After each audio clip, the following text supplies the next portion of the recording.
You're listening to Montreal Now with Aaron Rand and Natasha Hall on CJAD 800. That is James MENNIE over at the Montreal Gazette. And Jim, we've been talking about this whole issue today, of course, the CAQ making it official. They're going to seek to increase tuition rates for foreign students only at English universities.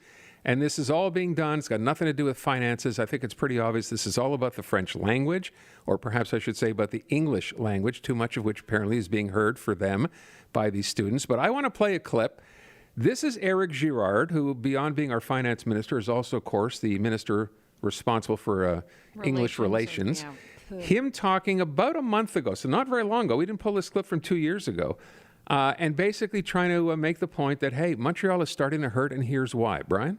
L'écart de richesse avec l'Ontario, c'est pas vraiment un écart de richesse avec l'Ontario. C'est Montréal qui est en retard sur Toronto. Le problème, c'est que dans les classements des universités internationales, l'Université de Toronto est rendue devant l'Université McGill. Puis c'était pas comme ça avant. Montréal, c'est l'intersection du Québec avec le Canada puis avec l'Amérique du Nord. On veut aussi une ville moderne, ouverte vers les personnes, ouverte vers le monde. That's right, ouverte for everybody, unless, of course, a month later you decided, no, that's not what we're going to do at all. So what do you think? Well, it's very important, and I'm so glad that you played that clip. And for if some of our listeners are wondering what the gist of it was, Mr. Girard is saying that if Toronto is if Ontario is outstripping Quebec, it's because Toronto is outstripping Montreal. Look at what's happening in Montreal. U of T has now risen above McGill in the university standings, and it's pretty interesting. As you say, this is a very recent comment. So to hear Mr. Girard's colleagues, Pascal Derry, Minister of Higher Education, and Jean-François Roberge, Minister of the French Language, say we're going to double the fees, tuition fees for out-of-province or foreign students coming to English language institutions seems a bit odd. And I think it's very, very eloquent, not just what Mr. Girard said, I think it was maybe 2 weeks ago, that speech, what his office said today about this announcement.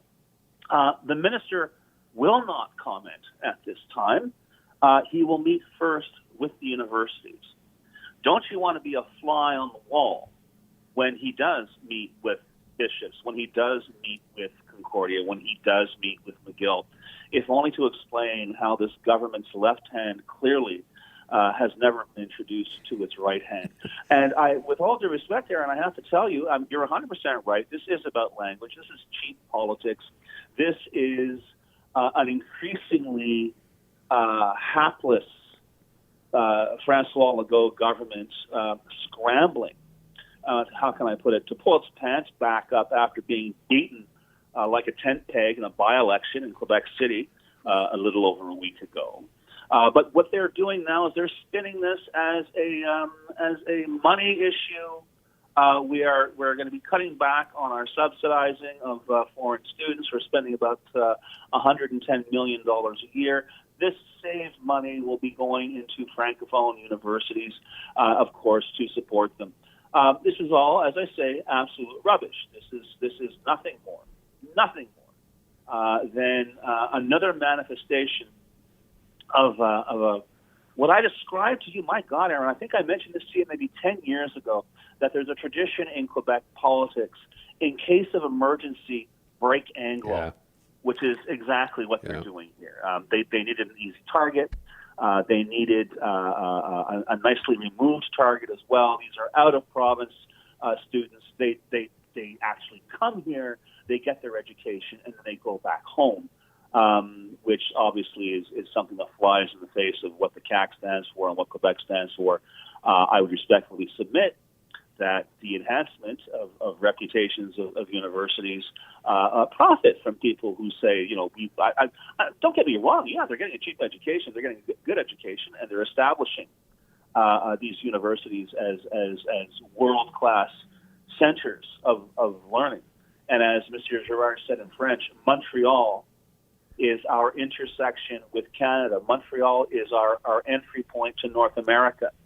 So for François Legault, Mr. Girard's boss, to basically turn around and say, how can I make it clear to sort of would-be Parti Québécois supporters that, in fact, I'm an even bigger hawk on language than Paul Saint-Pierre Plamondon. Oh, this is how I'll do it. I'll just screw over, the English language universities. And the universities are telling us they had zero consultation on this, and this is devastating for them. You are going to see a real financial, and I mentioned this yesterday, they're going to take a huge financial hit. It will affect their ability to fulfill their mandate. So for Monsieur Robert and Madame Derry to turn around and sort of present this as some kind of necessary improvement to the Quebec higher education system and, of course, a protection of the French language is absolute rubbish. And I don't think there is anybody out there, francophone or anglophone, who's buying one lousy ounce of it. Will it actually happen? Like, I started having fleeting thoughts of maybe they're making, it's a huff and puff, but then they won't actually blow the house down, or perhaps that it won't be allowed to happen.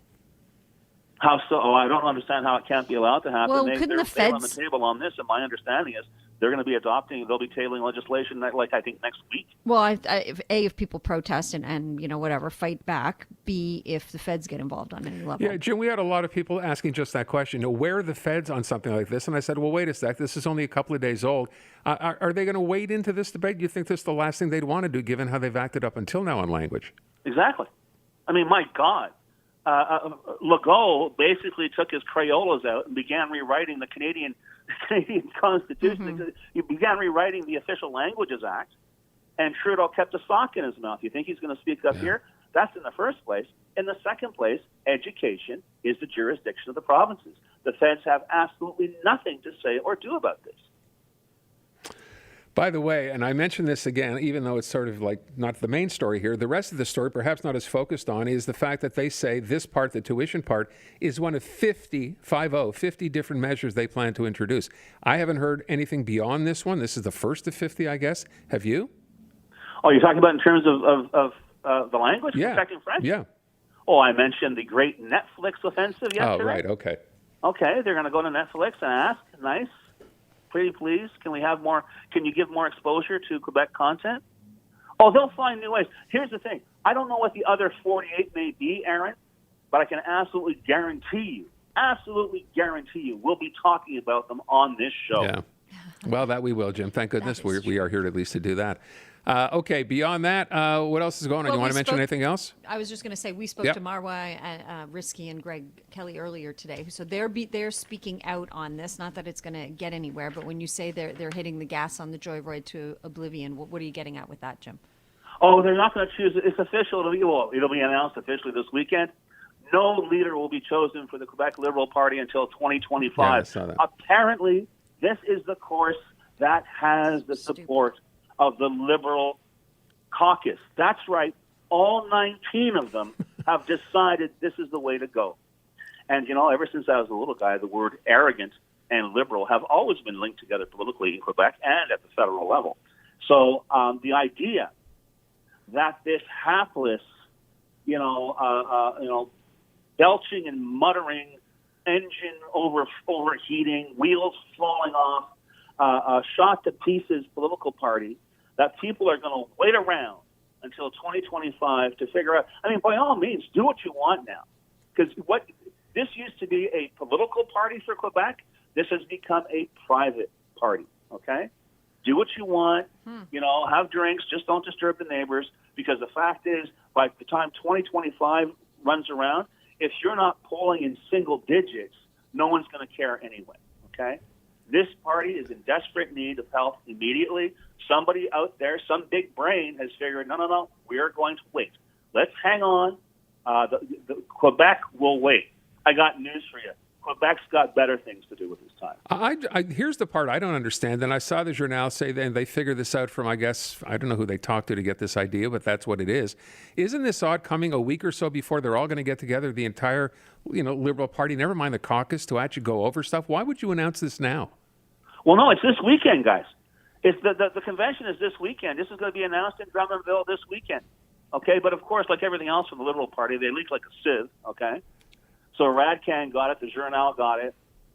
So, yeah, this is the thing. This is going to be and you know what? I think it's going to be a very, very interesting weekend. It is. Because something tells me those 19 MNAs who represent the entirety of the Quebec Liberal Party, many of them first-time arrivals in the National Assembly, may not be the voice of the Quebec Liberal Party.